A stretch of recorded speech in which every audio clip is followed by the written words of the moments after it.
ဒီတချင်းကိုပြောတာဒါလေးနားထောင်လို့ကြားရလာပဲကေဆရာဆာရာဆိုတာလေ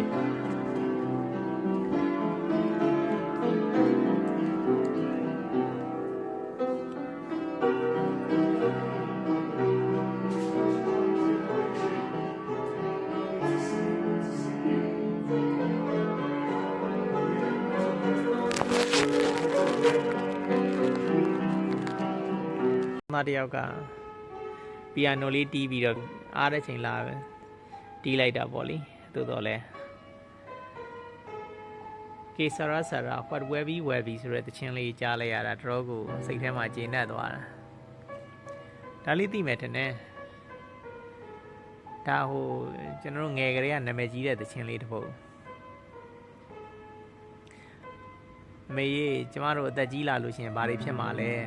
နော်ရှင်းထဲမှာသမီးလေးကမေးတာကျမချောမာလားသမီးကချမ်းသာလာမှာလားသမီးကနဲ့အောင်မြင်မှာလားဆိုပြီးတော့မေးတော့မေးကပြန်ဖြေတယ်လေ whatever will be ဖြစ်เสียရှိရင်ဖြစ်လာလိမ့်မယ်ဘဝမှာကေဆရာဆရာ the future is not ours to see နာဂတ်ဆိုတာလေကြိုမြင်လို့ရတာလည်းမဟုတ်ဘူးလေတဲ့နော်ဆိုတော့ဖြစ်ချင်တိုင်းဖြစ်လိမ့်မယ်ပြည့်စင်နိုင်ပြက်လိမ့်မယ်သူ့အချိန်နေအချိန်ခါရဖြစ်သွားတာတွေကိုလက်ခံရမှာပဲပေါ့နော်